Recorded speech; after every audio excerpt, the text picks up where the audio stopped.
West Bengal school service কমিশনের official ওয়েবসাইটে আজকে পুনরায় একটি গুরুত্বপূর্ণ নোটিফিকেশন প্রকাশিত হয়েছে।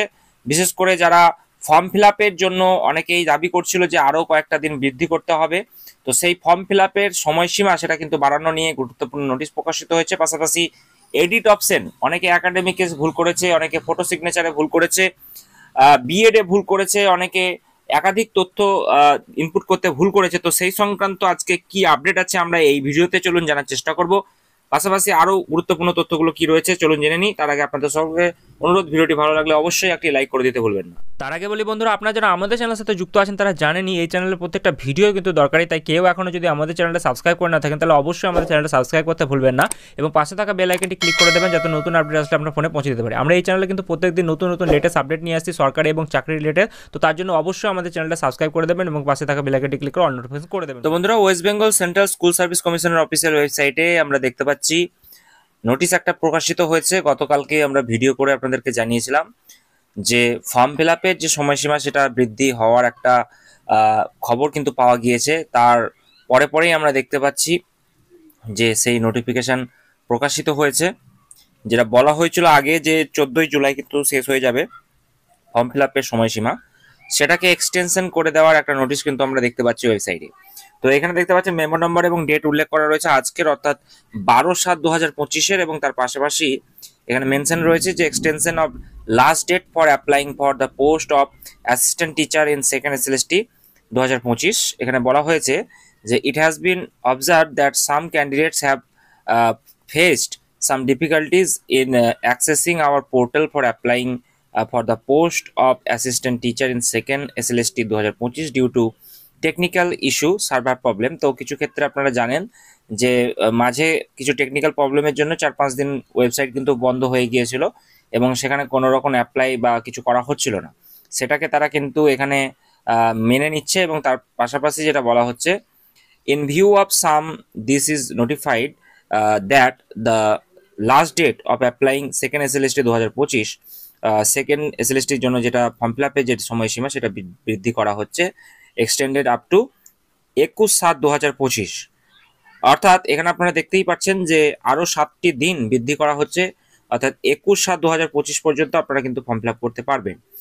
ফিস payment however can be made up to 21/7/2025, অর্থাৎ 21/7/2025 পর্যন্ত আপনারা কিন্তু পেমেন্টও করতে পারবেন। তো এই নোটিশ নিয়ে গতকালকেই আমি ভিডিও করেছিলাম এবং সেখানে আপনারা অনেকেই দেখেছেন যে আমি সেখানে বলেও ছিলাম যে 7 দিন বৃদ্ধি হওয়ার একটা খবর পাওয়া গিয়েছে এবং সেটা নিয়ে আজকে তার কনফার্মেশন চলে এসেছে। এবার আমরা আরও কয়েকটি গুরুত্বপূর্ণ বিষয় নিয়ে আলোচনা করব। তো যাই হোক, এখানে আপনারা অনেকেই জানতে চাইছেন যে এসএসসির ফর্মে আপনারা অনেকেই ভুল করেছেন, তো সেক্ষেত্রে কিভাবে সমাধান হবে।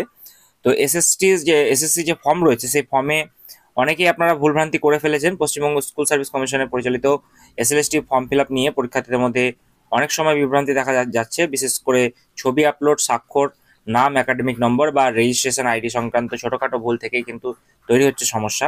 তো এখানে আমরা জানবো যে বিষয়টি নিয়ে কি প্রবলেম তৈরি হচ্ছে এবং কি সলিউশন আছে। তো অনেক পরীক্ষার্থীর প্রশ্ন যে এসএলএসটি ফর্ম ফিল আপের শেষ তারিখ বাড়ানো হবে কিনা, তো সেই নিয়ে তো আপনারা দেখলেন যে ফর্ম ফিল আপের যে সময়সীমা সেটা বাড়িয়ে দেওয়া একটা নোটিশ কিন্তু জারি করে দিয়েছে। তো 21 তারিখ অবধি সেটা ডেট বাড়িয়ে দেওয়া হয়েছে এবং ফর্ম ফিল আপের সময় ছবি ও স্বাক্ষর আপলোড একটি গুরুত্বপূর্ণ ধাপ। এখানে দুটি বিষয় মাথায় রাখতে হবে, সেটা হচ্ছে ছবির ব্যাকগ্রাউন্ড সাদা হওয়া বাধ্যতামূলক কিন্তু নয়, অন্য ব্যাকগ্রাউন্ড থাকলে কিন্তু ফর্ম বাতিল হবে না, এমনটাই কিন্তু বলা হচ্ছে। আধিকারিকদেরকে ফোন করে আমরা জিজ্ঞাসাও করেছিলাম, সেখানে কিন্তু তারা ছবি নিয়ে কোনো রকম প্রবলেমের কথা বলেনি। তো ছবি এবং স্বাক্ষরের ফাইল সাইজ ও ফরম্যাট এসএসসি নির্ধারিত নিয়ম অনুযায়ী রাখতে হবে। এডিট অপশন নিয়ে আসি। তো ফর্ম সাবমিট করার পরে এসএসসি একটি নির্দিষ্ট সময়ে এডিট অপশন দেবে, তবে একাডেমিক নম্বর পরিবর্তন করা যাবে না, শুধু সাধারণ তথ্য সংশোধন করা যাবে, এমনটা বলা হচ্ছে। তো এ বিষয়ে আধিকারিকদেরকে ফোন করলেও কিন্তু তারা একই বিষয় নিয়ে বলেছেন যে কোনো রকমভাবে কোনো পরিবর্তন করা যাবে না একাডেমিক্সে, শুধুমাত্র যাদের ফর্ম সাবমিট করার সময় যাদের প্রবলেম হয়েছে ছবি আপলোডে তাদের ক্ষেত্রে কিছু গুরুত্বপূর্ণ চেঞ্জেস হওয়ার সম্ভাবনা রয়েছে। যদিও এই নিয়ে কোনো কনফার্মেশন আমরা পাইনি, তবে একাডেমিক নম্বর চেঞ্জ করার ব্যাপারটা নিয়ে অনেকেই আপনারা প্রশ্ন করছিলেন। তো ইতিমধ্যে প্রাথমিকভাবে যেটা জানা যাচ্ছে সেটা পরিবর্তনের ব্যাপারটা নিয়ে এডিট অপশন কিন্তু আসবে, তবে সেক্ষেত্রে কোন কোন পোর্শন আপনারা এডিট করতে পারবেন সেটা কিন্তু এখনো অবধি ক্লিয়ার নয়। তারপরে আসছে আমরা বিএড এর কলমের সমস্যা। তো অনেক সময় প্রিন্টেড ফর্মে দেখা যাচ্ছে যে বিএড এর তথ্য ভুলভাবে নম্বরে ঘরে চলে এসেছে। এতে আতঙ্কিত হবেন না, সিস্টেম তথ্য ঠিক মতো কিন্তু রেকর্ড হয়েছে। তো সেক্ষেত্রে বিএড এর কোনো রকম সমস্যা আপনার যদি ফেস করে থাকেন তাহলে সেক্ষেত্রে কোনো রকম সমস্যা আপনার হবে না। দুটি রেজিস্ট্রেশন এবং আইডি, এইটা নিয়ে আপনারা বারবার প্রশ্ন করেছিলেন যে ভুল করে যদি দুটি রেজিস্ট্রেশন আইডি দিয়ে আবেদন করেন তবে শেষবার সাবমিট করা ফর্মই কিন্তু গ্রহণযোগ্য হবে। অ্যাডমিট কার্ডও কিন্তু শেষ আবেদন অনুযায়ী কিন্তু ইস্যু হবে। অর্থাৎ অনেকে আমরা দেখেছি যে ভয়ে অনেকে কিন্তু দুবার করে ফর্ম ফিল আপ করে দিয়েছে।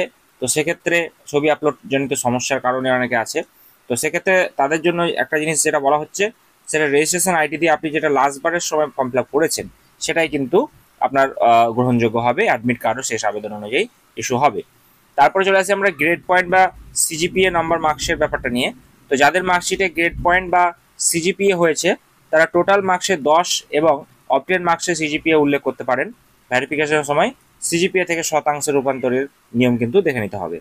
একাডেমিকের নম্বর ভুল অনেকে করেছে, যদি শতাংশ ভুল উল্লেখ করে থাকেন তা এডিট করা সম্ভব নয় এমনটা বলা হচ্ছে।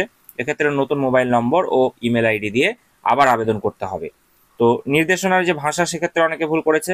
তো এমএস স্তরের শিক্ষার ভাষা নিয়ে ছোটোখাটো ভুল হলে তেমন সমস্যা হবে না। তো দুটি বিষয় আবেদন, যদি আপনার দুটি আলাদা বিষয় মাস্টার্স থাকে তবে নবম দশম একাদশ দ্বাদশ শ্রেণীর জন্য আলাদা করে দুটি রেজিস্ট্রেশন করে আবেদন করতে হবে।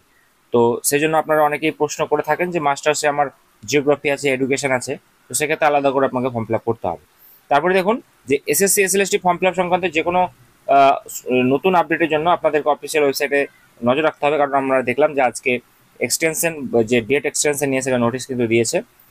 ফর্মে ছোট যেটা বলা যায় ফর্ম ফিল আপে ছোট ভুল এডিট করা যাবে, একাডেমিক নম্বর পরিবর্তন হবে না এমনটা বলছে। ছবি স্বাক্ষর আপলোড ব্যাকগ্রাউন্ড বাধ্যতামূলক নয়। শেষ তারিখ বাড়ানো হয়েছে, 21 জুলাই পর্যন্ত করে দেওয়া হয়েছে। তো এইটুকুই আজকের আপডেট ছিল, এবং এডিট অপশন নিয়ে খুব তাড়াতাড়ি আপনাদের জন্য নোটিফিকেশন চলে আসবে। তো সেটা নিয়ে আপডেট আমরা পাচ্ছি, তবে কবে আসবে সেটা এই মুহূর্তে বলা সম্ভব নয়। তবে এডিট অপশন আসবে, সেই নিয়ে কোনো সমস্যার বাড়াই থাকছে না বা প্রশ্ন থাকছে না। আর কোনো জিজ্ঞাসা করার থাকলে অবশ্যই কিছু জিজ্ঞাসা করার থাকলে জানাবেন আমাকে, আমি যতটা পারবো সাহায্য করার চেষ্টা করবো।